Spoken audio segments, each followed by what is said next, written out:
What's up, and welcome back to Let's Play Megaman Zero. This is PMS. That's right, the same dude that did the last two videos. Makes sense, right? Now, last time, after he read through a good 3 minutes worth of text from CL, thanks to Oz, by the way, for giving me the correct pronunciation of her name. You know, I'll tell you, if it's a French name, I'm gonna find a way to fuck it up. It's how I roll, man.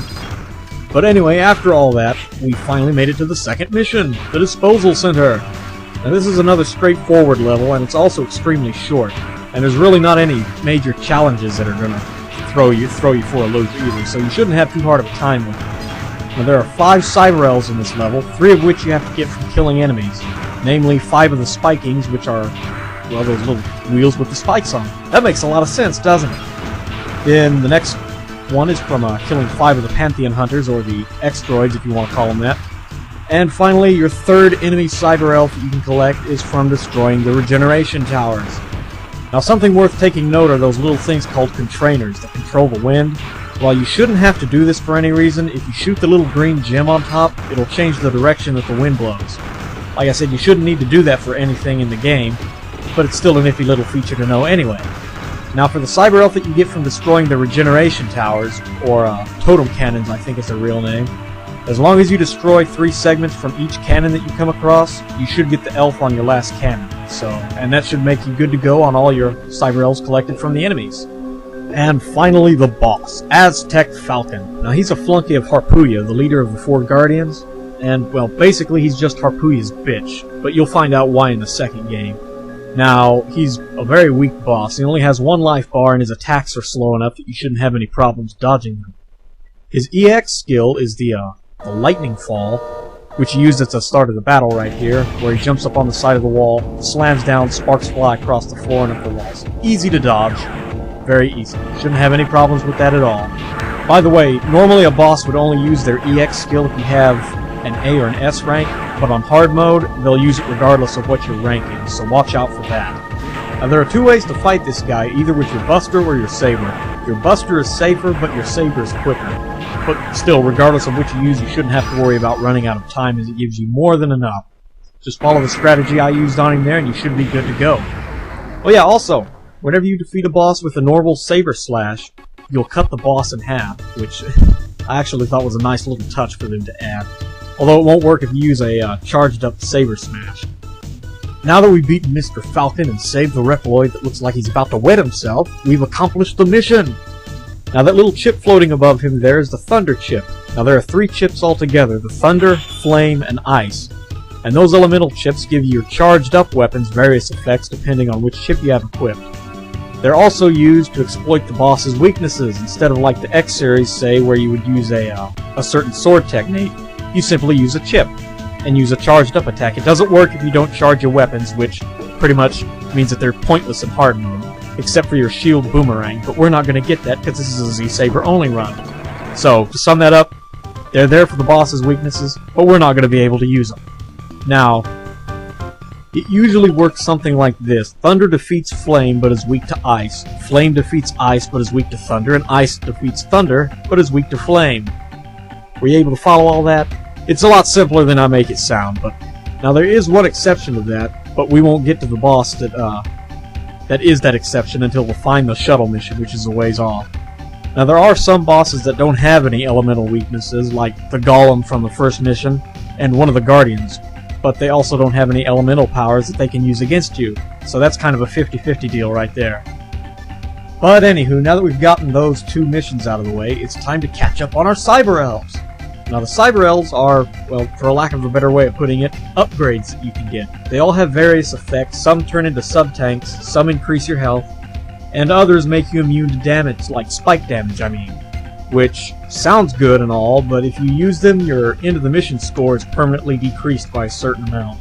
And you can actually decrease it all the way to where you get 0, which means that the maximum score you can get is 85, which is not a good thing if you're going for a high rank. So I would suggest if you're going for an A or an S rank, don't use any of the elves. By the way, you can't use them anyway if you're trying to get Jackson. So that throws that out of the window right there.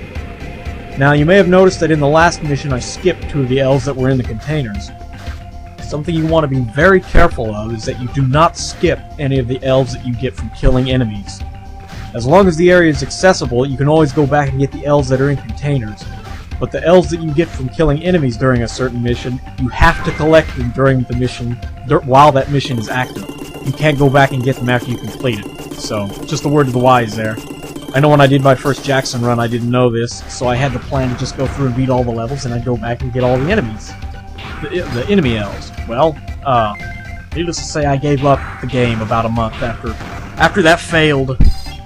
Now, I believe in the last video I was going to explain why the design for Zero and the rest of the characters is so different from that of the X series, which is actually pretty simple. It has nothing to do with anything that happened in the game or in between the games. All it is that they got a new art designer, and they wanted the characters to look more human. And as for why they all look like they're 10-year-old kids, well, that's also the art designer, who specialized in some type of anime drawing style, which all the characters look, well, young. I'm not really sure the name of the style, as I'm not really into anime, but whatever, the name isn't important. Now, the reason we came back here to the underground laboratory is that this is the best place to farm energy crystals, which you not only need to power up your Cyber-Elves, but you also need to feed 250 of them to some fat Reploid in the resistance base so he'll move out of your way, and you can get the last Cyber-Elf there. Now for the question that you should just be itching to ask. Well, GBMS, just how many E-crystals do you need to fully power up your elves? Well, my answer would be, let's put it this way. You can only hold 9,999 at one time, and you're going to need that twice over with some change. And here you're going to spend about an hour farming for each of those 9,999 crystals, which is what makes this the worst part of getting Jackson. Farming. Now, once you're done farming, head back to the base. And also, our fun factoid of the video. Did you know that this little girl named Alouette is actually Prairie, the leader of the Guardians in Megaman ZX? Well, now you do. Don't you feel blessed with this wealth of knowledge I give to you? Now, for the second to last elf in the base, you have to talk to this old bastard and listen to his insanely long and unimportant story about how he apparently had the hots for a human girl, and yada yada yada blah blah blah. Now, while he's talking bullshit, I'll actually try and tell you something interesting about the game. That's right, it's trivia time! Number 1. CL is actually only 14 years old, which that doesn't mean a whole lot right now, but later on it'll be rather interesting, simply because it's pretty much fucking nuts what she did. Number 2. About the 4 Guardians. They're called the 4 Generals, or the Big 4 in Japan, and serve directly under X in Neo Arcadia. Each Guardian was modeled after X and was created with his DNA, and each specializes in a certain area of X's combat abilities. But we'll get into that more later when we meet each one, which isn't for a pretty good ways off, so we got some time. Oh yeah, and something else, simply getting Jackson is only half the battle. Once you have Jackson and you start a new game, you have to collect every elf again and power them up along with Jackson, then use them all. And when you start a new game after that, you'll start out with every elf power activated, all of your weapons already leveled up, and yeah, by the way, if you haven't guessed, no, in hard mode you can't level your weapons up, which is why you can't use your elemental chips, basically. Whereas in normal mode, you would normally level them up by killing enemies in various ways with each weapon. And holy shit, he's still blabbing on and on and on. He must be the fucking Reploid version of Corn Shack or something. I mean, neither of them ever seem to need to take a breath. And this guy's proving that fact right now. Anyway, I think he's about done, though. Hopefully you haven't gone to sleep already between my trivia and his long-ass story.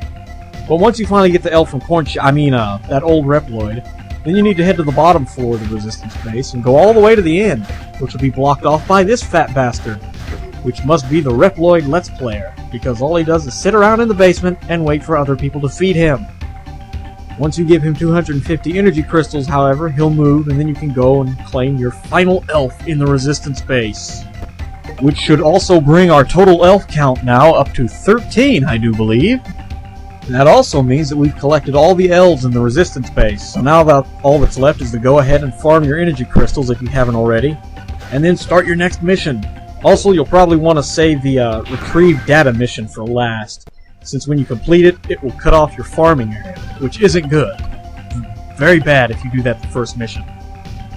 And that also just about brings this video to a close, so join us next time when Zero becomes an on-the-rails shooter. That's right, we're gonna destroy the train! Hey, fuck you. You know that on-the-rails shooter bit was clever. You didn't think of it, damn it.